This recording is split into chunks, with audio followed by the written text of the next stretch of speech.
y lo que nosotros veíamos era que los niños en horario de clase, donde deberían estar estudiando, donde deberían estar jugando, tenían que barrer o tenían que sacar el agua de su aula porque se había inundado el día anterior y no podían estudiar. Sus mochilas se mojaban, o sea, era un escenario terrible, un escenario tremendamente injusto e indigno. Bienvenidos a Educación Alternativa Podcast, bienvenidos a una entrevista electoral más. Una vez más, Jairay Noriega aquí en el programa, bienvenida. Muchas gracias. Oye, eres ese personaje de esta primera temporada del podcast que ha estado aquí 2 veces. Por lo tanto, es una invitada bastante especial. Me emociona tenerla por acá. Hoy no vamos a hablar tanto de tu trayectoria educativa como en el anterior capítulo. Nos vamos a enfocar más en tu proyecto educativo. Perfecto. Así que nada, cuéntame un poquito, mientras vamos empezando, ¿cómo es esto de volver a las aulas? ¿De qué trata este proyecto y de dónde nació? Chévere. Bueno, quería mostrarles nuestra campaña, nuestra principal propuesta se llama Todos a las Aulas. Aprovecho para hacer de la entrega. Ok, perdón, yo dije volver a las aulas, es todos a las aulas. Todos a las aulas. Todos a las aulas. Y bueno, esta idea nace principalmente porque, bueno, como ya habíamos conversado con vos, para mí la educación es, si se quiere, uno de los temas más importantes que dentro de un país, dentro de una sociedad, deberíamos poder desarrollar. Correcto. Porque a través de la educación logramos romper círculos de pobreza, a través de la educación podemos combatir desigualdades, a través de la educación también logramos tener niños, seres humanos más libres, más sensibles, bueno, en fin, digamos, creo que la educación incluso alimenta muchísimo la democracia, nos ayuda a tomar decisiones más informadas y demás. Y en ese sentido, digamos, siento yo que no solo estas elecciones, sino en general, hay un vaciamiento de propuestas por parte de la mayoría de candidatos y sobre todo cuando hablamos o la política quiere hablarles a los jóvenes. Correcto. Piensan que tienes que pararte a bailar o hacer el ridículo en TikTok para enganchar y que por eso, digamos, vamos a votar por ciertos candidatos, cuando no es así, cuando, digamos, a mí personalmente esta candidatura me representa una enorme responsabilidad y un enorme compromiso, y yo particularmente, digamos, más allá de llevar obviamente el mensaje de Luisa y Andrés, sí quería poder construir una propuesta, un horizonte de futuro y decirles a los jóvenes, yo aspiro a representarlos con esta propuesta, y esta propuesta es Todos a las Aulas, que se compone de 5 ejes que si quieres te cuento más adelante. Me los vas a ir contando más adelante. Este proyecto, ¿cómo se te ocurrió? Entiendo que siempre has sido militante, siempre has sido una activista educativa, pero este proyecto es bastante reciente. Sí. ¿Cómo nació? De pronto, oye, estabas en la ducha, se te vino la idea, te levantaste con esa idea. ¿Cómo fue el proceso creativo para traer esto? Sí, como te digo, yo estaba pensando en, bueno, ¿cuál va a ser nuestra propuesta? ¿Qué queremos hacer en este año y medio, siendo un año y medio tan corto, donde además hay prioridades de todo tipo? El tema de la seguridad es un tema importantísimo, pero a la vez también diciendo, bueno, y pensaba también no como política, sino como una joven de 25 años, y decía, claro, es súper doloroso ver que amigos, que conocidos, que primos, que cada vez, digamos, nos sentimos más asediados de todo lo que está pasando. Correcto. En el país. La gente está migrando no solamente por temas económicos, sino también por la inseguridad, por la falta de oportunidades. Y bueno, era como, ¿cómo hacemos? ¿Qué oportunidades? ¿Qué podemos construir desde la juventud como nuevos sueños, como nuevas esperanzas, como nuevas expectativas? Y ahí la educación es algo muy importante, ¿no? Yo conversaba, de hecho, esta digamos, una de las propuestas fue como salió de una conversación con mi sobrina. Ella tiene 16 años. Cool. Y me decía, estoy muy preocupada, y todavía faltan 2 años, pero que una niña, bueno, ya no es tan niña, una adolescente de 16 años te diga, yo estoy preocupada porque no voy a poder ingresar a la universidad. A mí me partió el corazón, porque era algo que a mí, cuando yo tenía 16 años, no me pasaba. Correcto. Yo crecí en una generación, en una época donde los jóvenes sí teníamos esperanzas de poder ir a la universidad. De hecho, en el episodio anterior me contaste cómo fue esa experiencia para ti. Exacto, podíamos ir a la universidad, e incluso yo me acuerdo que con muchos compañeros, ellos fueron becarios de alto rendimiento, que eran chicos como súper inteligentes y sacaron, qué sé yo, 1000 puntos juntos y podían elegir ir a la universidad que ellos quieran sin pagar un centavo porque el Estado cubría con todos los gastos, y que ahora mi sobrina me diga eso, ¿no? Como me decía ñaña, yo no sé si voy a ir a la universidad, y yo quiero estudiar criminalística, pero no sé, y mi mami no tiene plata como para pagarme una carrera en una universidad privada. Entonces decía, claro, esa preocupación que siente ella deben sentir millones de jóvenes en este momento, más la incertidumbre de que tus padres no tengan trabajo, más del contexto de inseguridad. Vivimos muchos problemas de salud mental, no solamente los jóvenes, sino vemos todos un altísimo índice de suicidios porque no sabes realmente qué va a pasar mañana. Entonces nosotros queremos, a través de esta propuesta de educación, poder brindar algunas certezas, poder aplacar de cierta forma la incertidumbre y sobre todo no renunciar, no dejar, digamos, que esta clase política terrible que nos ha gobernado estos últimos 6 años nos siga robando nuestro futuro, nos siga robando nuestros sueños, nos siga dejando sin esperanzas. Quiero que esta campaña de Todos a las Aulas sea como mi aporte, ¿no? Un rayito de luz en medio de tanta demagogia y en medio también de mucha campaña de propuestas vacías que no sintoniza con lo que nosotros queremos y necesitamos. Me parece excelente y de hecho aprovecho para felicitarte. Muchas gracias. Todos a las Aulas, ¿está enfocado en la escuela y en la universidad? A ver, Todos a las Aulas, yo te diría que es una iniciativa que busca nutrirse de todas las ideas posibles. Entonces, ¿a qué me refiero? Nosotros, junto a Luisa, junto a Andrés, diseñamos 5 propuestas enfocadas al tema de educación superior. La primera es devolverle el presupuesto a las universidades. En estos últimos 6 años le han recortado millones de dólares a las universidades, y no solo públicas, sino cofinanciadas también. ¿Qué son las universidades cofinanciadas? Son universidades privadas que reciben un porcentaje de presupuesto del Estado, y este presupuesto tiene que ser enfocado a becas, ¿no? A chicos, estudiantes que no puedan pagar la pensión completa y bueno, pagan una parte, les becan completamente y demás. ¿Qué es lo que pasó? Hace 2 semanas más o menos estuvimos en una asamblea de estudiantes en Calderón y nos encontramos con la historia de un chico que tiene 29 años, estudia en la UTE gracias a este programa de becas. Sus padres su padre es comerciante autónomo y su madre cuida autos. Él obviamente iba a ser la primera generación de su familia en ir a la universidad y viene de un hogar realmente pobre, con condiciones de trabajo muy precarias. Y él estaba a punto de graduar, estaba a un semestre de graduarse y el programa de becas desapareció por falta de presupuesto. No te puedo creer, debe estar demasiado frustrado. Él está frustrado, está muy triste porque él lo que nos dice es, yo pensaba que iba a poder sacar adelante, no solo a mí, porque... cuando nosotros somos primeras generaciones no pensamos individualmente, sino es como un sueño cumplido de todos los integrantes de nuestra familia. Entonces él decía, yo con este título de médico podía conseguir un mejor empleo y dejarles a mis padres que han trabajado toda la vida, que además por ser trabajadores autónomos no tienen seguridad social, no tienen posibilidad de jubilación. Él se veía a sí mismo como el salvavidas, ¿no? Correcto. De toda su familia.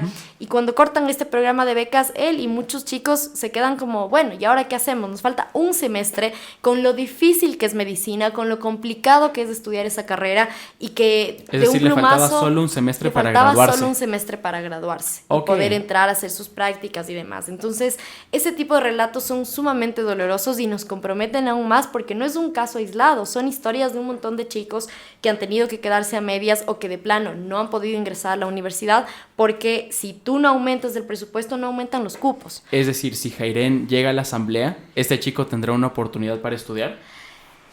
No quisiera ponerlo así, pero en principio sí. O sea, nosotros vamos a devolverles el presupuesto a las universidades públicas y cofinanciadas, y eso tiene que significar que quienes se quedaron fuera luego puedan volver a tener estas ayudas económicas, estos programas de becas, y que obviamente chicos como mi sobrina, que te digo, de 16 años, que ahora mismo está preocupada, diga, no, o sea, yo voy a poder ir a la universidad. Esa es nuestra primera propuesta y yo te diría que es quizá la más importante. Tienen más o menos 16 meses. En este periodo de tiempo, ¿de qué forma piensas hacer para que todo esto salga rápido y sea eficiente. Es decir, la gente quiere estudiar, la gente quiere ir a la U, queremos que más gente pueda asistir a las universidades públicas y privadas también con este tipo de becas. Por lo tanto, ¿de qué forma desde la asamblea y cuánto tiempo consideras que te vaya a tomar gestionar para que esto ya sea una realidad? A ver, nosotros desde la asamblea tenemos una competencia y es aprobar la proforma del presupuesto general del Estado. Cool. Esto se aprueba hacia finales, se aprueba, si no estoy mal, 30 o 45 días antes de que se termine el año fiscal. Es decir, esta proforma presupuestaria que envía el Ejecutivo a la Asamblea Nacional empieza a discutirse más o menos a mediados de noviembre y se aprueba, digamos, hasta diciembre. En esta proforma presupuestaria... Llegas a hacer esto, de hecho. Exacto, exactamente. Nos posesionamos y enseguida nos va a llegar una proforma presupuestaria. Si es la de Luisa y Andrés, seguramente con mucho más presupuesto para salud, educación y demás. Si es de otro partido político, yo estoy casi 100% segura que vendrán más recortes a los sectores y desde la Asamblea Nacional, si es una opción, tendremos que obviamente apoyar, ¿no?, lo que propongan Luisa y Andrés en términos de aumentar los presupuestos, y si es una propuesta que vaya contraria a un proyecto de generación de bienestar, entonces tendremos que oponernos como lo hemos hecho estos 6 años. De hecho, algo que a mí... digamos, es un recuerdo que yo lo tengo súper claro y me gusta contarlo, y es que en el año 2018 iniciaron los recortes presupuestarios porque nosotros teníamos que quedar bien con el Fondo Monetario Internacional para que en el 2019 nos otorguen este crédito millonario, que además ni tú ni yo ni nadie de los que está acá ha visto un centavo de esa plata de la deuda, que además todos vamos a terminar pagando, pero que no se ha visto reflejado en el bienestar de la gente.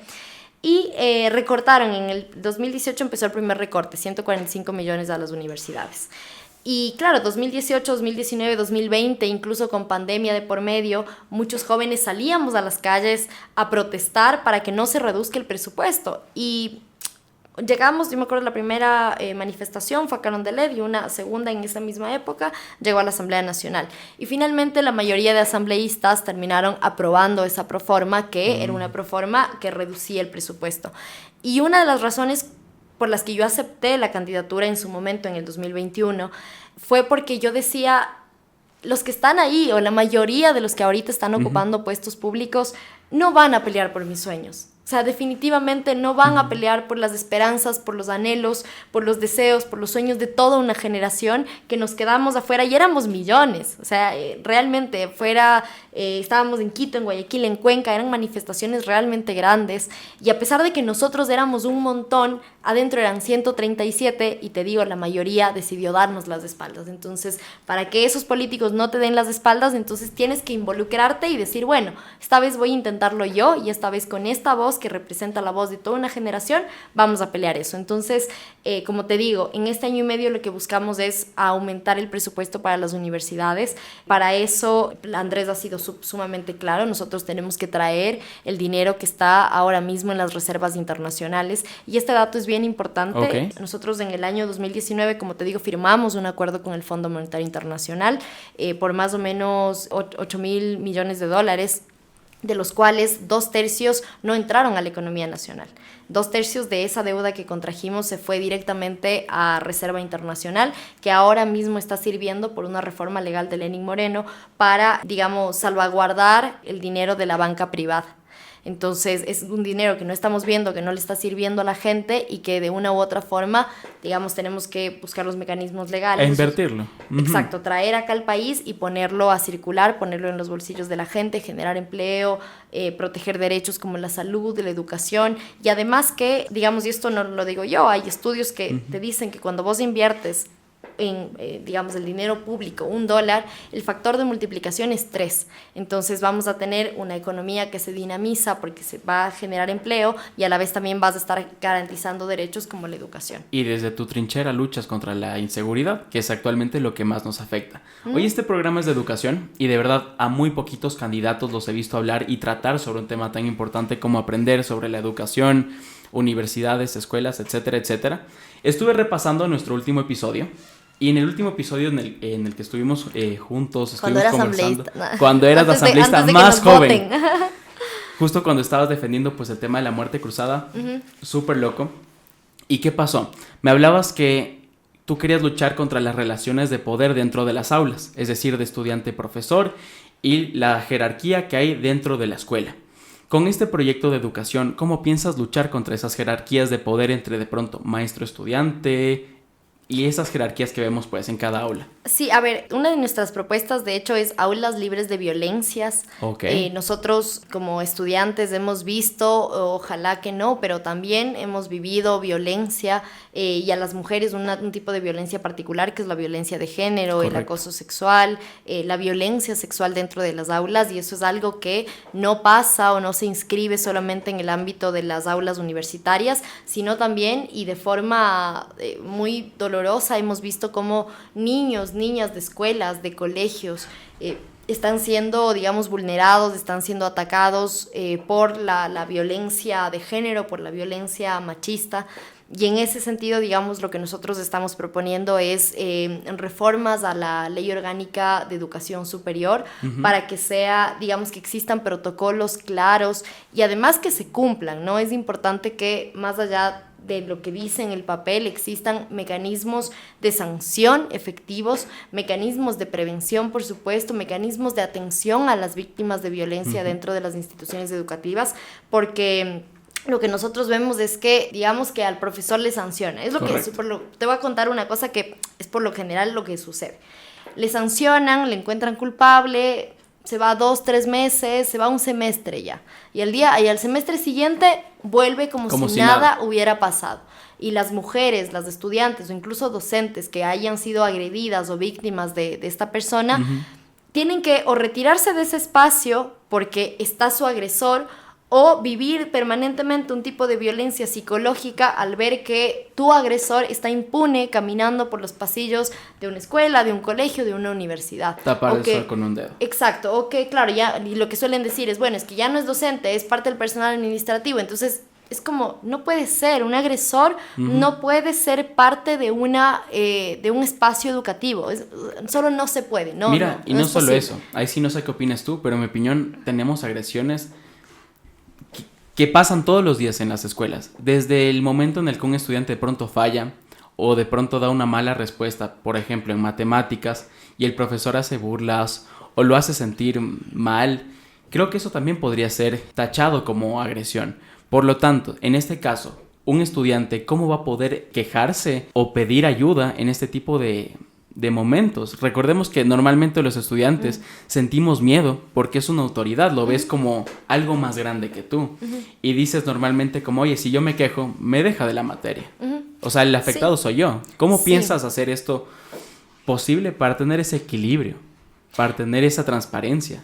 Así, mira, yo creo dos cosas. La primera es que tenemos que refinar los mecanismos ya existentes, porque no es que no existan rutas de atención, las hay, pero a pesar de que existen dentro de las instituciones, y no solo educativas, sino si nosotros miramos la iglesia, la policía, Fuerzas Armadas, como ciertas instituciones suelen tender a generar como un falso espíritu de cuerpo para encubrirse entre ellos mismos. Correcto. Entonces es como un profesor no va a denunciar a otro profesor porque seguramente él también algo malo habrá hecho, y si le denuncia entonces es como destapar una caja de Pandora. Correcto. Y en ese sentido el Ministerio de Educación debe tener espacios, me parece a mí, que no sean parte de la institución, porque el ser parte de la institución te quita objetividad. Si tú eres, te voy a poner cualquier ejemplo, tú eres una psicóloga que tiene que atender este caso de agresión que lo cometió este docente, pero da la casualidad que tú eres la mejor amiga de ese docente, porque son una colegas. Una psicóloga escolar. Exacto, una psicóloga escolar. Entonces, me parece a mí que desde el Ministerio de Educación sí deberían existir organismos independientes de los colegios y de las escuelas e incluso de las universidades, para que sean ellos quienes puedan dar esta atención y de forma mucho más objetiva puedan generar estos mecanismos tanto de sanción como de cuidado, de protección a las víctimas que están denunciando, y tú sabes, digamos, que denunciar violencia es muy complicado. Entonces, yo te diría eso por un lado, y por otro lado, le voy a atar nuevamente el tema de presupuesto, y me vas a escuchar en todo el podcast hablarte de presupuesto. ¿Bacán? Porque si no hay presupuesto... Hoy vamos a tener una jairen económica. Exacto. Me gusta. Si no hay presupuesto, vos no puedes garantizar absolutamente nada. El candidato que a vos te diga que va a hacer libre ingreso, que todos van a poder, no sé, ir a un hospital y tener medicinas o tener atención médica, pero no te está hablando del presupuesto, va a ser exactamente lo mismo que Guillermo Lazo, promesas vacías, porque si tú no tienes recursos para garantizar derechos, entonces es imposible, porque no es que un derecho te cae del cielo y se garantiza, no funciona así. Y cuando te decía presupuesto en esta pregunta, me refería a precisamente personal psicológico dentro de las instituciones educativas. Ahora mismo los departamentos de atención y consejería estudiantil están funcionando, yo te digo, con un psicólogo por cada 1000 estudiantes, un psicólogo por cada, no sé, es demasiada la cantidad de niños que tienen que atender, y ellos mismos, o sea, tú ni siquiera estás garantizando condiciones de trabajo adecuadas a ese psicólogo que tiene que tratar con todo un entorno de violencias a las que están sometidos los niños, y él mismo no tiene ni siquiera un autocuidado, que es lo que se requiere cuando tú trabajas en temas de salud mental. Entonces estamos hablando de precarización laboral a los docentes de las instituciones educativas, y estamos hablando también de que los niños no están teniendo un tratamiento adecuado porque no existe el personal para eso. Exacto, y cuando hay derivaciones al sistema de salud ni siquiera te atienden. ¿Tú crees que la psicóloga o psicopedagoga escolar es la persona adecuada para ejecutar estos casos o quejas? Yo creo que sí, en parte, pero obviamente depende de la complejidad. O sea, si estamos hablando de niños, de niñas que ya presentan, digamos, cuadros más complejos que no puede resolverlos la psicóloga del colegio, de la institución, tiene que poder derivar a un personal especializado en el Ministerio de Salud, pero el Ministerio de Salud no cuenta con eso. Nosotros, en un proceso de fiscalización que realizamos con madres de mujeres víctimas de femicidio, tanto ellas, ¿no?, las madres o sus familiares, y los hijos de estas mujeres que han quedado en orfandad, son personas que necesitan muchísima atención a nivel psicológico, porque en muchos casos los niños presenciaron el asesinato de sus madres, y son niños que no pueden ahora mismo procesar adecuadamente que fue su padre, la persona con la que convivían, la persona que supuestamente amaba a su mamá, que asesinó a su madre, ¿no? Entonces es como, bueno, mi papá está en la cárcel, mi mamá está muerta, y yo tengo 5 años. O sea, ¿cómo te imaginas que un niño pueda procesar eso? Y eso fue algo que nosotros lo pusimos sobre la mesa al ministro de Salud, y dijo, lo siento mucho, no tengo personal. Mira, y esa fue la respuesta. Ese tipo de casos son los que más tarde llevan a ciertos niños a convertirse en sicarios, a unirse a bandas delictivas. Por lo tanto, me parece correcto lo que estás haciendo. Y sobre todo te pregunto, en la práctica, Jairen Noriega, ¿cómo va a hacer para asegurarse que en las instituciones educativas esto se cumpla y funcione? A ver, de vuelta. Tenemos que garantizar presupuesto. Cuando el presupuesto esté asignado, lo que tenemos que hacer es que ese presupuesto se ejecute. Se ejecute, y eso, digamos, se logra a través de procesos de fiscalización. De hecho, nosotros a nivel educativo iniciamos un proceso de fiscalización a partir de denuncias de padres de familia, y también de una nota de prensa en un canal de televisión donde reportaban que no existían conserjes de personal de limpieza para las instituciones educativas, y tampoco guardias de seguridad. Y lo que nosotros veíamos era que los niños en horario de clase, donde deberían estar estudiando, donde deberían estar jugando, tenían que barrer o tenían que sacar el agua de su aula porque se había inundado el día anterior y no podían estudiar. Sus mochilas se mojaban. O sea, era un escenario terrible, un escenario tremendamente injusto e indigno. Entonces, como te digo, asegurar presupuesto, y luego que ese presupuesto se ejecute y que el dinero vaya donde tiene que ir, que es, en este caso, asegurar los derechos a la educación. ¿Vas a estar en territorio haciendo que esto pase? Sí, por supuesto. De hecho, este tema que nosotros iniciamos fue un recorrido que hicimos en Calderón. Alcanzamos solamente 2 escuelas porque nos votaron. Entonces, en ese momento llevamos este proceso en 2 escuelas en Calderón, que era de las que habíamos recibido las denuncias, pero a partir de eso, porque nosotros además le contábamos en redes sociales, yo, te habrás dado cuenta, soy mucho de comunicarme a través de redes sociales, y me llegaron muchísimas más denuncias, como de comentarios de los videos que nosotros íbamos sacando, y me decían, bueno, esto pasa también en tal escuela y en la otra. De hecho, me escribieron personas que, claro, que no son de la provincia de Pichincha, y que son, qué sé yo, de Guayas, de Cotopaxi, me acuerdo que también me escribieron, y era como, bueno, como que señorita venga a esta escuela a ver lo que está pasando, y ahí era una serie de denuncias. Entonces nosotros teníamos el plan de poder generar un canal específico de denuncias de este tipo de casos y poder planificar las visitas, ¿no? Y a partir de esas visitas hacer un proceso de fiscalización, todo de la mano con padres de familia, con estudiantes, que es como nació esta idea de poder mirar qué estaba pasando en las escuelas. Pero bueno, nos quedó corto el tiempo, entonces nada, lo vamos a retomar este año y medio que queda. Me parece genial que busques cambiar el sistema educativo. De pronto, para ti, ¿qué es lo que debería cambiarse dentro de la malla del sistema actual de educación? De pronto a ti se te hace aburrido. Cuéntame qué tienes ahí guardado o de pronto anhelas que la sociedad del futuro aprenda aquí en el Ecuador. Uy, qué linda pregunta. Es linda porque creo que nos invita a soñar. Correcto, esa es la idea. Nos invita exacto, a pensar que la escuela puede ser más que ese espacio donde a veces te sientes violentado, al lugar al que no quieres ir, o aburrido. A mí me pasaba un montón y yo, si algún día llego a ser ministra de Educación, las clases van a empezar a las 8, me encantaría, a las 8 o 9 de la mañana, porque yo te digo, como yo siempre viví lejos de mi escuela o colegio, siempre. Quedaban las escuelas donde yo me eduqué, eran como en espacios de, no sé, de la capital, en el centro. Ajá. Y yo siempre viví lejos del centro, vivía muy al sur, o vivía un tiempo en Conocoto, pero en una zona muy lejana. Entonces era para mí levantarme, como para muchos niños, a veces 4:30 de la mañana, 5 de la mañana. Pasa. Y imagínate a un niño, si a un adulto, o será porque a mí me cuesta mucho levantarme temprano, Somos dos. Confesiones, me cuesta mucho. A un niño, ¿cómo le levantas a un guagua de, no sé, 5 años, que a esa hora tenga que bañarse, que a esa hora tenga que poder desayunar, el que tiene suerte de tener un desayuno Correcto. En la mesa? Y luego, claro, el transporte privado, porque eso no cubre lastimosamente el sistema público, el transporte privado lo pagan aparte quienes pueden, y los que no pueden tienen que irse en bus. A mí me tocaba también irme en bus de mi casa al colegio o a la escuela. Yo me acuerdo que en una época donde vivía muy lejos, yo tenía que tomar 3 buses.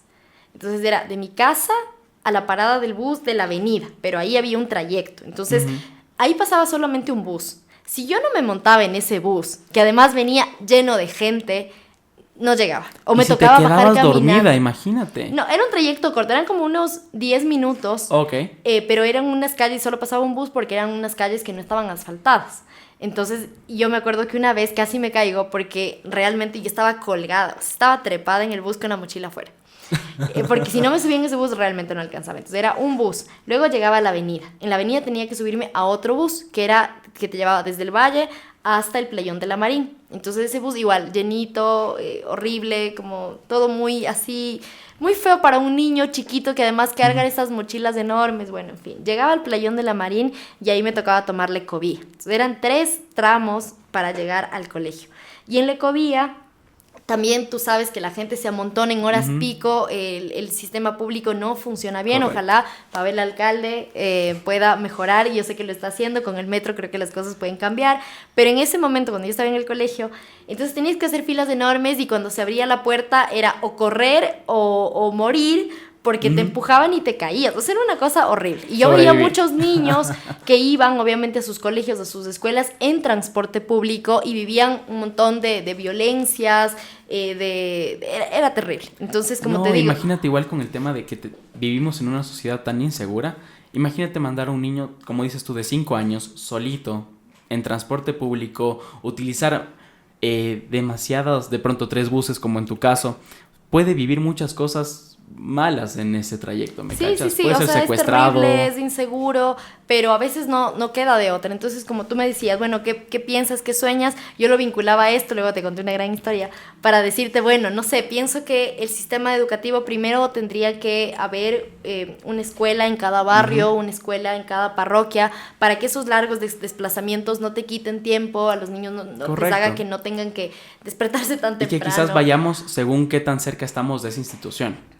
Sí, o sea, la sectorización en este momento existe, pero el problema de eso es que lastimosamente hay escuelas categoría A y escuelas categoría B y escuelas categoría C. Entonces, obviamente, todos los padres de familia quieren que sus niños vayan a las escuelas de primer nivel y lo que tenemos que lograr es que todas las escuelas sean de primer nivel. Entonces, correcto, ahí ya no tienes estos grandes desplazamientos, sino que tienes una escuela en el barrio donde además generas tejido social, donde los niños se conocen, porque ahí sí que si tu casa queda a 2 cuadras o a 3 cuadras de la escuela, vas caminando, digo, hay una vida como más fácil que como estos 3 desplazamientos que yo te contaba, que no era un caso particular, sino que es la realidad que viven muchos niños y muchas niñas.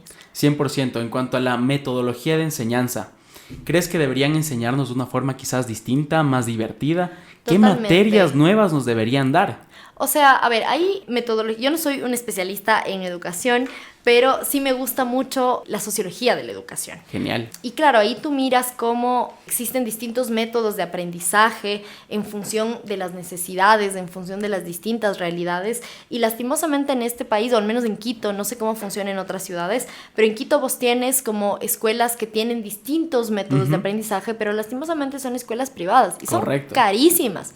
O sea, son escuelas y colegios donde sí te dicen, bueno, tu niño va a ser súper feliz porque va a ser súper libre y va a aprender no sé qué, y tiene una granja y tiene forma, bueno, ¿cuánto es la pensión? No sé, de $1,000, ya, ok, gracias, chao, me voy a la escuela donde el profesor me va a pegar con la tiza. Porque no tengo recursos para pagar ese tipo de enseñanza que es alternativa. Excelente que todos tengan acceso a una educación alternativa. Exactamente. Que todos puedan de pronto aprender con educación Montessori, más personalizada. Tal cual. Exacto. Yo creo que esa debería ser una apuesta en el largo plazo, porque si bien requiere más recursos, también requiere, digamos, de voluntad política, de un cambio a nivel cultural, donde veamos cómo es la mejor educación en el mundo, que es una educación donde, digamos, es distinta y es personalizada. Y ahí te voy a contar otra cosa. Igual mi sobrina de 16 años, que seguramente va a ver esto, ¿por qué estás contando lo que yo te digo? Ya. Pero ella tenía problemas. Veíamos que tenía como buenas notas en todas las materias, salvo en química y en física, en matemáticas. Y decíamos, bueno, pero como, digo, en general a los niños no les gusta esa materia, entonces puede ser normal. Pero cuando ya vimos que no mismo, dije, algo pasó. Entonces ella tenía, tenía como una terapia psicológica y entonces el psicólogo le dice, vamos a hacer una prueba. Le dice como que le escribe un número, le dice, ¿qué número ves acá? Era el 2 y la man dice 5. Bueno, le dice otro número, ¿qué número ves? No, tal, es del 3, ves del 8. Rarísimo, no era un tema de visual, sino era un problema, ¿cómo es que tiene? Dislexia numérica. Y es muy común. Y es súper común. Y mira, ahí hay una persona que tiene dislexia numérica. Saludos. Yo no sabía que eso existía. Mi hermana tampoco sabía que eso existía. Y seguramente muchos profesores no saben que eso existe. Pasa con las letras también. Imagínate química, que es letras y números. O sea, la pobre era así como soy una tonta, no puedo, todos mis amigos pueden y yo no puedo. Y claro, nosotros, y además lastimosamente eso fue pagado. Entonces nosotros tuvimos que pagar un diagnóstico de una psicóloga, no sé, de una forma, no me acuerdo el nombre, para que le haga este diagnóstico y con ese diagnóstico ir donde los profesores de su escuela y decir, ella no puede y saca malas notas por esto. Entonces ella necesita más atención, necesita otro tipo de aprendizaje y estoy segura que no es la única. Correcto. Pero cuando todos nos meten en un aula en masa sin detectar cuáles son nuestras habilidades, cuáles son nuestras potencialidades, tú lo que creas es niños frustrados y niños con muchas inseguridades porque puede ser que seas bueno para matemáticas, pero no eres bueno para química o no eres bueno para hablar. No, eso me pasaba a mí. Yo era súper habladora y luego en mate me iba mal. Y súmale esas inseguridades a un sistema que busca que todos compitan entre sí.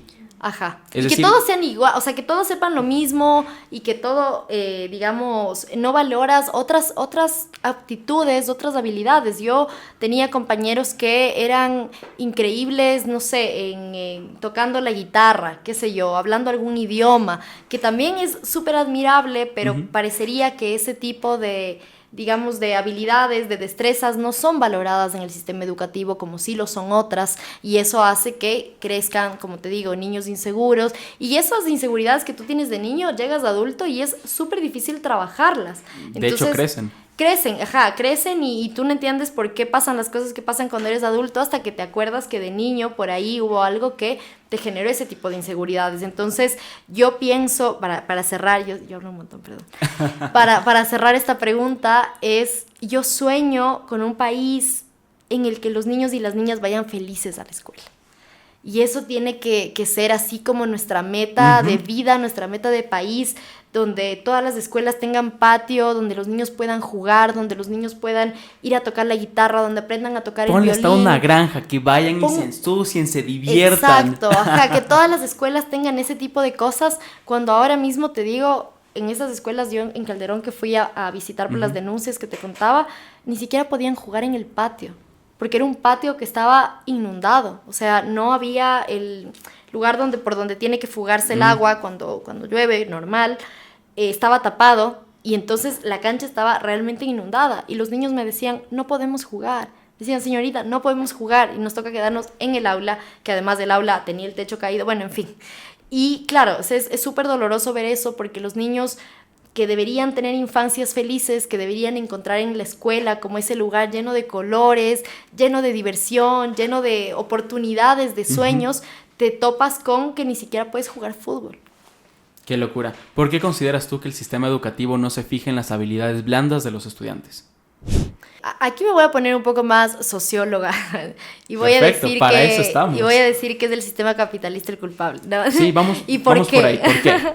A ver, no, yo lo que creo es que, claro, a ver, el sistema en el que estamos inmersos nosotros es un sistema que todo el tiempo nos pone a competir unos con otros y tiene, digamos, como fin último la acumulación de capital. Y además la acumulación de capital en poquísimas manos. Entonces, para que eso suceda, ¿vos qué necesitas? Necesitas no niños creativos, ¿no? Porque la creatividad, porque el arte no es rentable. Correcto. Como no es rentable, entonces vos no le metes, no inviertes plata en eso e inviertes en otras cosas. Y tú en generar obreros. Exacto. Personas que no tengan un sentido propio, un sentido común, exacto, ¿no? Que sigan normas. De hecho, no recuerdo, tal vez tenga algunas imprecisiones en esto, pero yo lo leí en un libro, que no me acuerdo cuál era ahora.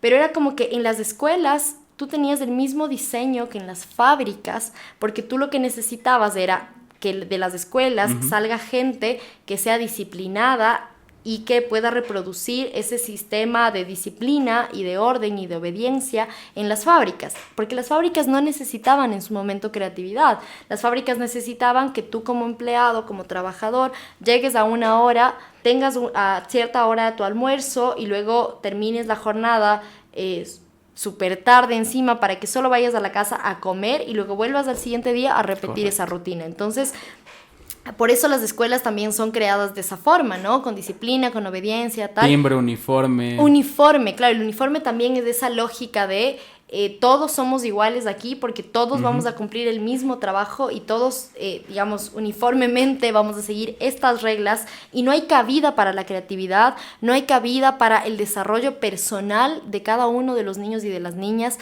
Entonces eso es algo que tiene que cambiar. Por supuesto que valores como, digo, la disciplina es importante también. Cuando tú eres, por ejemplo, deportista, tienes que tener disciplina para poder cumplir tus metas. En todo tienes que tener cierto nivel de disciplina, pero no hay que confundir la disciplina con el borrarte las ideas propias, el borrarte tus propias conductas, el borrar la autonomía de las personas, que yo siento que en este sistema educativo se suele pensar eso, ¿no? Como todos igualitos, como soldaditos, cuando no, cuando debería ser más bien un espacio de desarrollo de la creatividad y de potenciar esas habilidades.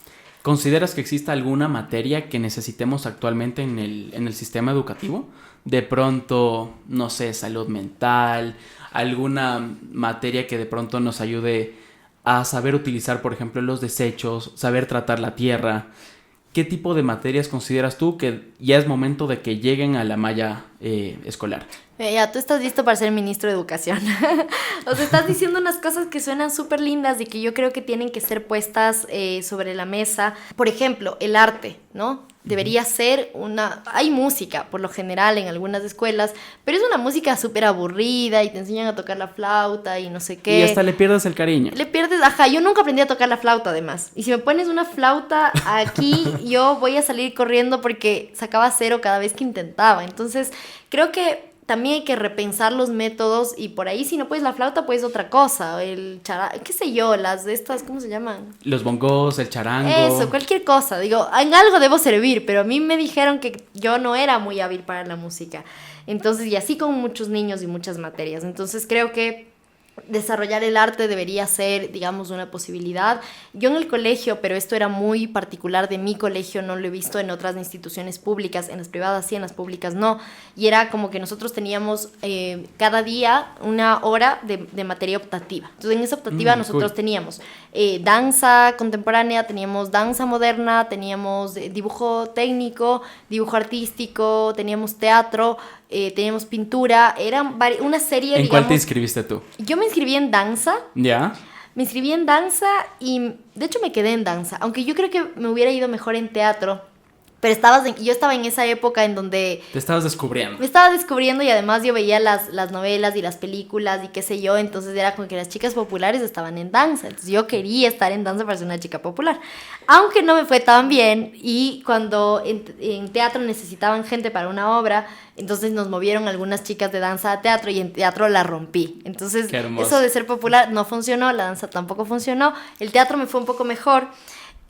Pero sí, digamos, es como ir descubriendo, ir rotando, pero esas cosas como que no tienen las escuelas públicas. Entonces, pensar en el arte, pensar en el deporte también. Es súper importante que podamos como tener cierto físico, ¿no? Como incluso por temas de salud. Pienso que también la conexión, lo que tú dices con la naturaleza, ¿no? Tener salidas de campo, que puedan ir, a lo que siempre te llevan, ¿no? Al zoológico. Pero claro, yo conocí escuelas, esto hace algunos años cuando yo militaba en una organización. Nosotros trabajábamos con guaguas de muy, muy escasos recursos. Y algo que yo daba por sentado como de, a todos los niños siempre les llevan de excursión al zoológico. No, o sea, realmente en las escuelas más pobres no tienen a veces ni siquiera patio.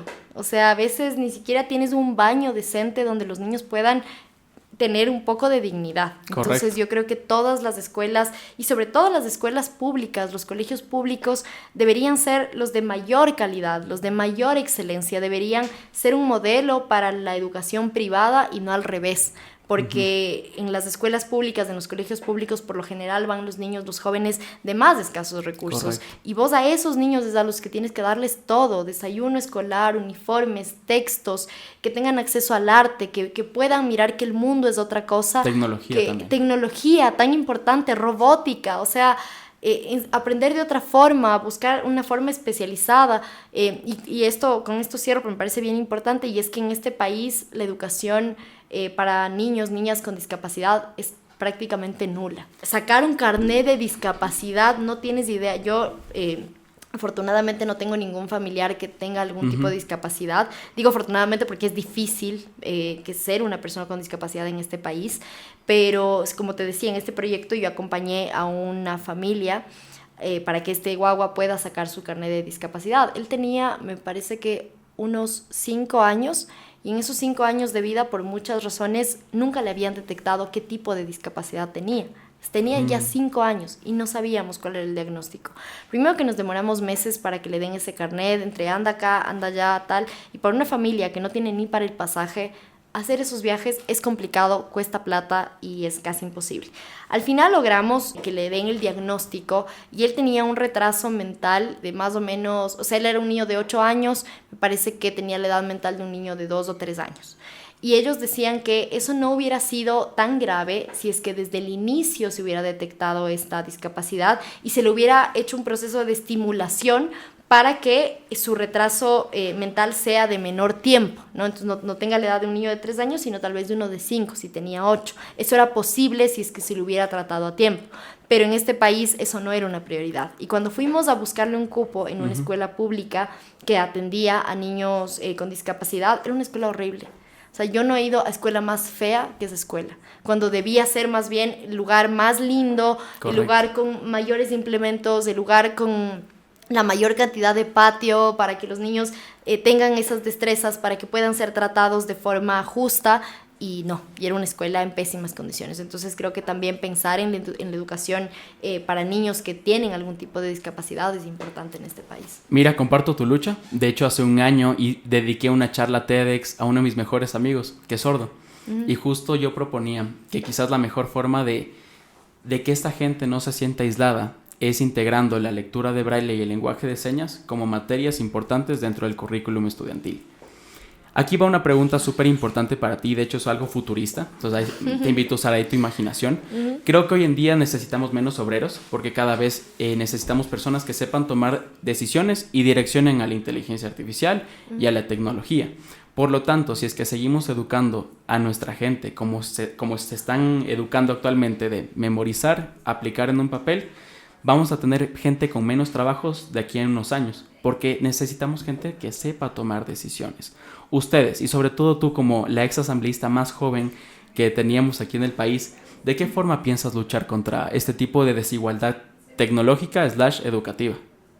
A ver, yo creo que lo que tú dices es bien importante y de hecho Marx ya lo había dicho antes, y es que el desarrollo de la sociedad va a llegar a tal punto en el cual o lo que él soñaba, ¿no? Era como que la clase obrera sea libre y que el desarrollo tecnológico vaya por sí solo y que nos garantice a todos plenas condiciones de vida. Y lo que tú dices es bien importante porque nos damos cuenta que ahora la inteligencia artificial, y ya ni siquiera, dejemos de lado un rato la inteligencia artificial, antes de eso ya, por ejemplo, el internet, ¿no? Correcto. Revolucionó todo y ahora tienes vos carreras o profesiones o personas o oficios que ya no son posibles, ya están totalmente reemplazados, ¿no? Si tú quitas, por ejemplo, las impresiones de los diarios, ya no tienes a las personas que venden esos diarios o que antes te iban a dejar a la casa. Entonces ves como una serie de cosas, una transformación hace que toda una cadena de cosas vaya evolucionando, vaya cambiando. Y lo que tú dices es bien importante y es esto de la creatividad, o sea, el de poder tomar decisiones asertivas. Eso es algo que no nos enseñan en la educación tradicional. De hecho, los estudiantes tradicionales son inseguros. Exacto, como que no tienes chance de poder pensar por ti mismo, de poder analizar, de poder reflexionar alrededor de las cosas que están pasando. Así que sí, digamos, o sea, pensar en una reforma en la malla curricular es importante, que los chicos, que los niños tengan acceso a poder, digamos, innovar, crear un robot, ese tipo de cosas. Además, los niños son como esponjas, absorben todo a una rapidez. O sea, yo también sueño con que los niños en las escuelas públicas, por ejemplo, salgan aprendiendo idiomas. Yo soy terrible para el inglés, pero no tienes idea lo mala que soy para inglés. Próxima entrevista con Jairen hacemos en inglés. Hacemos en inglés y se acaba en 1 minuto. Esto que parece que va a durar 2 horas, esto va a durar 1 minuto porque no es inglés. Y claro, tú ves, las escuelas públicas tienen un pésimo nivel de inglés, o sea, y en cambio en las escuelas privadas los niños salen hablando 2 o 3 idiomas. Yo me acuerdo que un día fui a desayunar en un lugar ahí por Cumbayá. Y había una niña, esa niña tenía 5 años, creo, era chiquitita, y estaba cantando la canción de Frozen en 5 idiomas. O sea, cantaba en francés, cantaba en portugués, cantaba en español, cantaba en todos los idiomas la misma canción. Y yo decía, no puede ser. O sea, esta niña puede tener 5 años y yo no puedo decir ni hello. O sea, me pareció una cosa como muy loca y muy linda también, porque yo decía, wow, o sea, es tan chiquita y sabe tanto, pero yo quiero que esa niña, que seguramente venía de una familia adinerada, quiero que todos los niños puedan aprender idiomas, al menos inglés. Mira, tocaste el tema de los idiomas, que me parece súper importante. Y de hecho, Correa motivaba mucho este tema de aprender quichua dentro de las instituciones educativas. Claro. A mí me encantaría aprender quichua. ¿Retomar esto? O sea, a ver, sí, o sea, a todo lo que tú me estás diciendo, que son ideas re lindas, te digo sí 100%, porque para los niños lo mejor. O sea, para los niños lo primero, la escuela, la felicidad, los derechos, el desayuno escolar, yo te digo a todo sí. Pero para que todo esto sea posible, es necesario presupuesto. Y para tener ese presupuesto, nosotros, te digo, ya ni siquiera solamente como fuerza política, sino te estoy hablando de país. O sea, nosotros deberíamos tener como país unos innegociables. Y la educación de nuestros niños debería ser parte de esos innegociables. Si tú te fijas, las sociedades del norte, ¿no? Con estados, con regímenes de bienestar, son sociedades que, independientemente del gobierno que llegue, si es de derecha, si es de izquierda, si es de lo que sea, bueno, ahora la de la extrema derecha está medio heavy, pero si les quitamos a ellos del mapa, te vas a dar cuenta que esos regímenes de bienestar no tambalean porque tienen unos no negociables. Y correcto. La salud, la sanidad pública es parte de esos no negociables. Tú allá no tienes gente que se muera por falta de medicinas. Entonces eso es muy tercer mundo. Y es muy tercer mundo porque nosotros tenemos unas élites en este país que son aves de rapiña. O sea, lo único que buscan es destrozarlo todo y acaparar para sí mismos. Entonces, incluso, te digo, en la época de mayor dolor para este país, en la pandemia, donde veíamos que la gente se moría, donde veíamos que teníamos tanta incertidumbre, donde muchos familiares fueron despedidos, no teníamos que comer, no sabíamos qué iba a pasar, parecía que el mundo se acababa, los únicos que nunca dejaron de ganar fueron los banqueros. Correcto. Y yo no les digo que no ganen de su negocio, porque obviamente si tú haces un negocio es para ganar, no es para perder, pero no puedes ganar tanto y ganar tanto además a costa del sufrimiento de la gente. O sea, tú no puedes seguir acumulando recursos y ver que la familia no tiene que comer, pero tú le tienes que seguir cobrando la cuota, porque si no paga esa, le van a aumentar los intereses de una forma que no va a poder pagar, y eso es algo que está pasando en este país en este momento. Entonces, para poder financiar todos estos sueños que tenemos nosotros como generación, y me alegra mucho estar conversando con un joven como vos, yo sé que son los sueños de muchos jóvenes porque queremos ver a nuestros hermanos pequeños, a nuestros sobrinos o incluso a nosotros mismos en un país distinto, pero para construir ese país distinto se necesita que la política en este país diga la salud y la educación no se tocan, y si no se tocan no se reduce el presupuesto, y si no se tocan no le sacamos a los niños del desayuno escolar, y si no se toca vamos a procurar no solo no recortar, sino darles más recursos a estos guaguas. Me parece espectacular. Mira, justo me hablaste un montón sobre la lucha de género. En las instituciones educativas, ¿cómo podemos deconstruir el machismo? A ver, primero que claro, el tema del machismo es un tema súper complejo porque es un tema cultural. Correcto. Es un tema cultural. Y al ser un tema cultural, el que nosotros rompamos con esos estereotipos, con esas creencias que hacen que nosotras, a ojos, no de todos los hombres, pero sí de una gran parte, seamos inferiores, seamos estas personas, digamos, que no...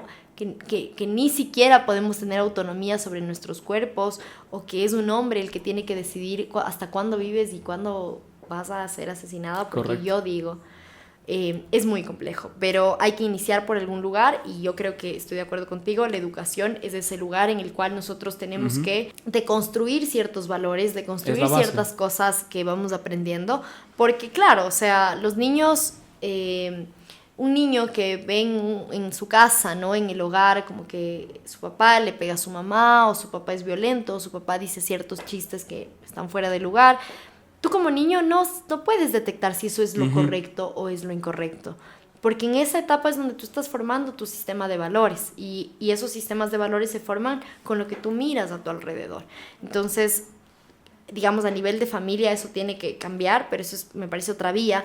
Pero si tú tienes en la educación, por ejemplo, un contraste, y tú a ese niño como maestra, como maestro, le dices, eso no es correcto, y no es correcto porque está generando dolor en otra persona, y si genera dolor en otra persona, no está bien que lo hagas. Te digo, explicando de una forma lo más sencilla posible, pero sí, digamos, o sea, en la escuela, en los colegios, debería ser un espacio en el cual podamos tener otro tipo de aprendizaje alrededor de los valores, pero eso también depende mucho de la formación de los docentes, porque todo un docente que se crió con un sistema de valores de hace 20 años, donde hace 20 años estaba bien pegar a los chicos, y hace 20 años era más, voy a poner entre comillas, normal, ¿no? Que las mujeres estén en la casa y solo los hombres salgan a trabajar, o cierto tipo de estereotipos. También es importante trabajar en los docentes. Y trabajar en los docentes implica remunerarles de forma adecuada. Correcto. Que tengan condiciones laborales dignas y que estén en permanente capacitación. Y como te digo, capacitación no solo a nivel profesional, es decir, qué nuevos métodos, cómo haces que los niños, no sé, se enganchen más, porque ahora... Además, con el tema del internet, las redes sociales... Somos dispersos. Exacto, somos seres dispersos, como que... Por eso los TikToks, no sé, duran 10, 15 segundos, porque no te... A menos que sea un chisme y estás ahí, parte 2, parte 3, parte 4, pero porque te enganchó. Entonces, correcto. Los profes deberían, ahora más que en ninguna otra época en el mundo, deberían ser estos seres que... están innovando. Profes TikTokers, dices tú. Exacto, y que te van a enseñar la historia del Ecuador en un story time, así de, ¿saben cómo se creó la bandera del... Ajá. Y like para parte 2, porque en serio necesitamos ese tipo de metodologías, llevarlas al aula de clase y de esa forma de construir ciertos valores y poder, digamos, tener seres humanos más libres, seres humanos no machistas, seres humanos no racistas, no homofóbicos, pero también, digamos, pasa por una reforma también al tema de los docentes. Mira, me encanta el tema de todos a las aulas, pero ¿consideras que podríamos abrir las 4 paredes para que los estudiantes aprendan por afuera, que aprendan en bosques, que aprendan en línea? ¿Qué tipo de metodologías o ecosistemas de aprendizaje crees que podríamos vincular al sistema educativo? Mira, yo creo que... Ay, me has hecho pensar en cosas muy lindas que quisiera que se hagan posibles todas, porque...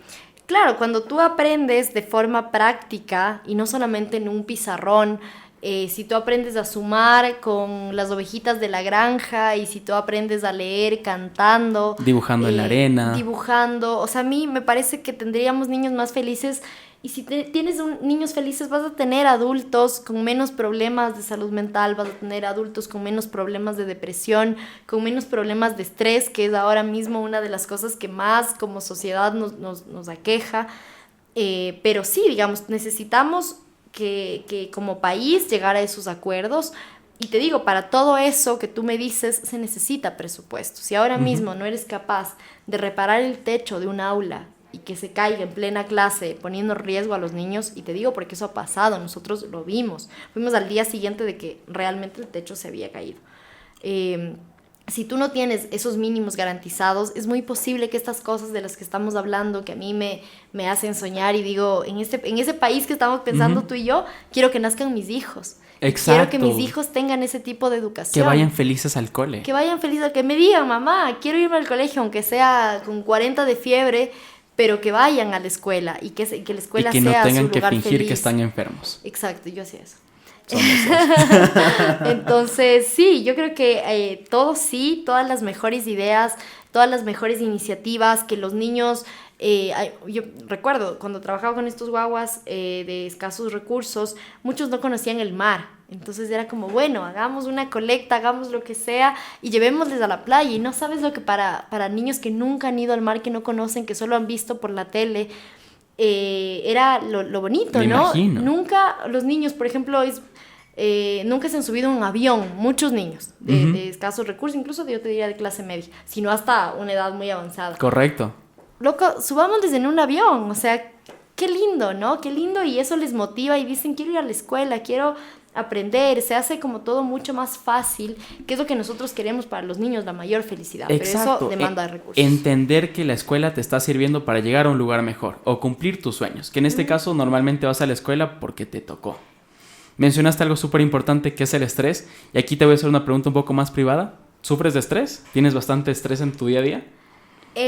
Sí. Sí, además tengo gastritis. Okay. Desde los 17 años. Es decir, cuando te enojas, gastritis. Cuando me enojo, gastritis. Cuando me preocupo, gastritis. Y esto surgió además cuando fui presidenta del Consejo Estudiantil de mi colegio. Pero sí, creo que te conté esa historia. Sí, no me dejaron contaste. posicionar. Si quieren ver, vayan a verlo. Si quieren El saber la episodio historia, 1. vayan a ver el episodio 1. Y ahí van a saber por qué tengo gastritis desde los 17 años. Y claro, la política es un mundo donde estás permanentemente estresado. Por muchas cosas. Oye, este Entonces, podcast es auspiciado por mi marca CBD, Chilling Mood. Madurar es darse cuenta que no quieres estar cerca de dramas, estrés o conflictos innecesarios. Empiezas a elegir la calma sobre el caos, la distancia sobre las faltas de respeto. Empiezas a priorizar tu paz, tu salud mental y tu felicidad sobre todas las cosas. Chilling Mood, la salud en tus manos.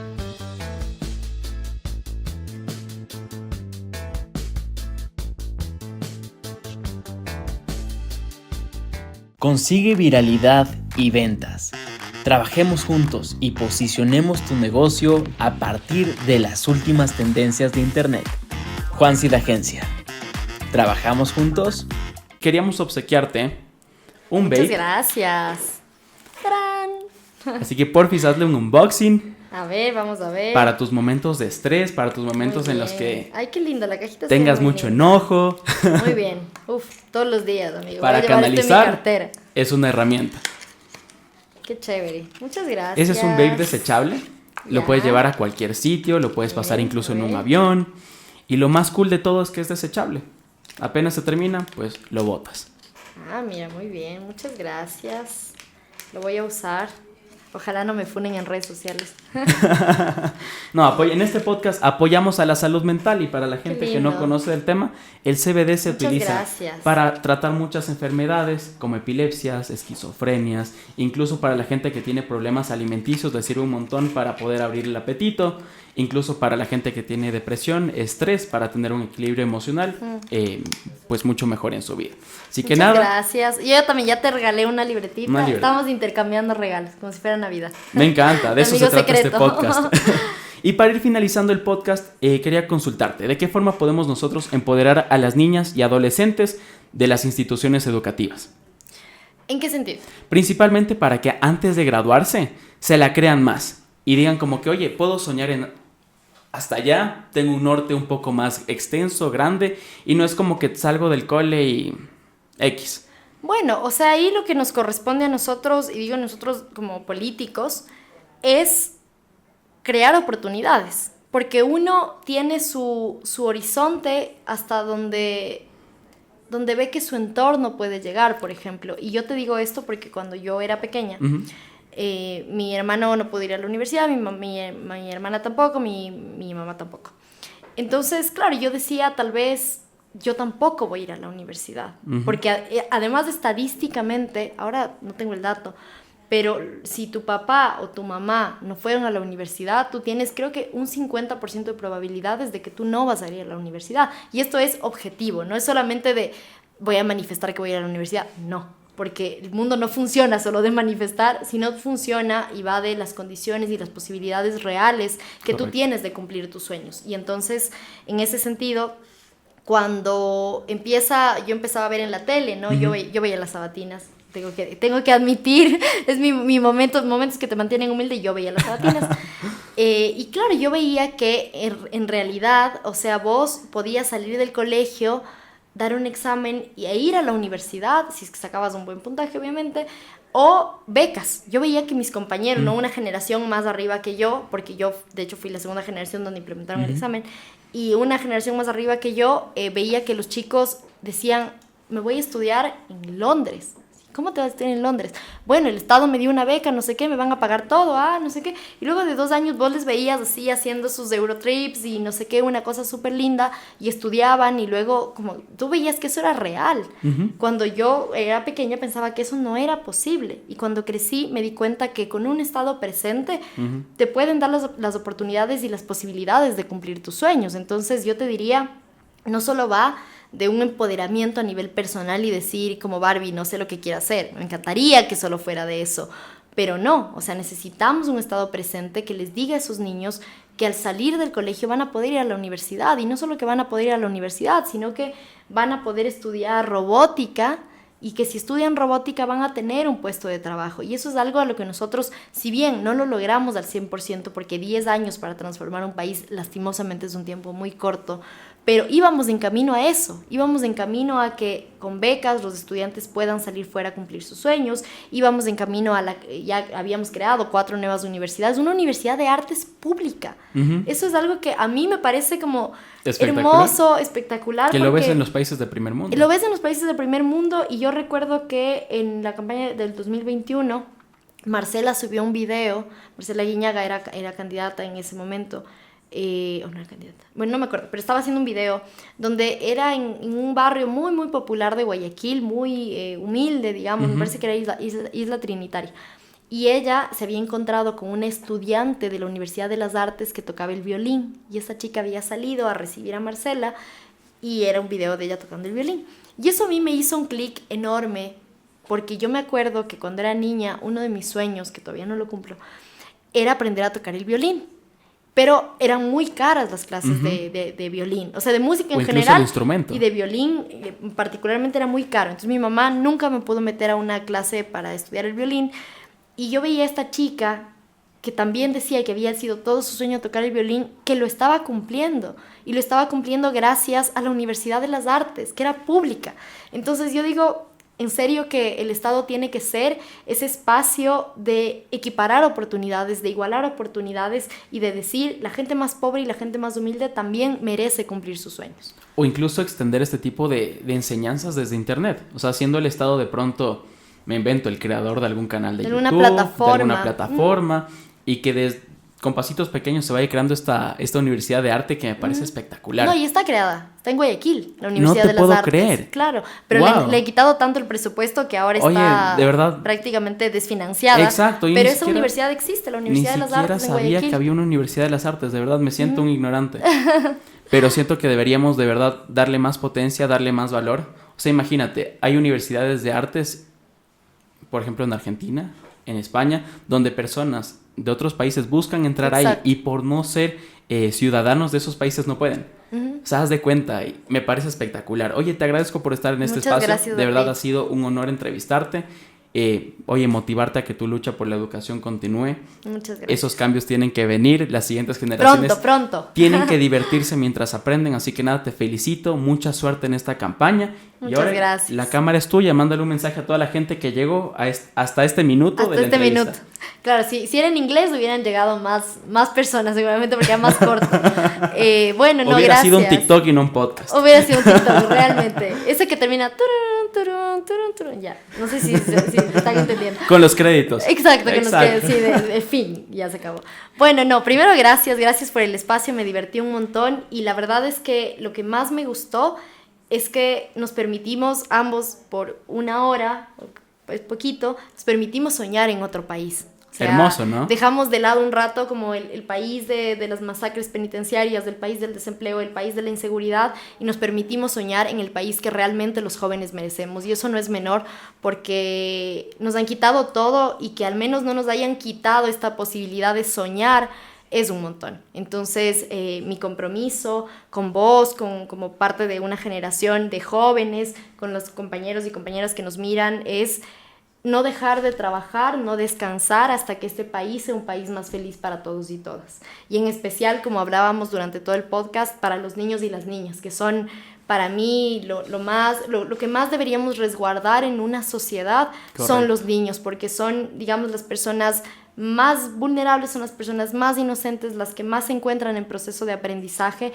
y si no les garantizamos a ellos ni siquiera escuelas con un pizarrón digno, si no les garantizamos desayuno escolar, esos niños en el futuro, no hay futuro posible en el país en el que vivimos ahora, pero lo importante y el compromiso que nosotros tenemos con Luisa González, con Andrés Arauz, es transformar ese país para que sea un país más feliz para todos y todas. Mira, yo hace poco fui a Guayaquil y me impactó algo muchísimo.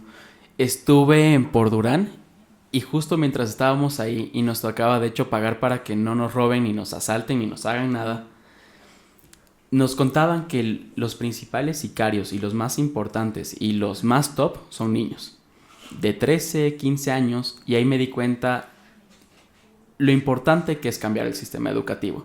El demostrarle a esos niños que ir a una clase no es a perder el tiempo, sino es aprender algo que los va a llevar al siguiente nivel.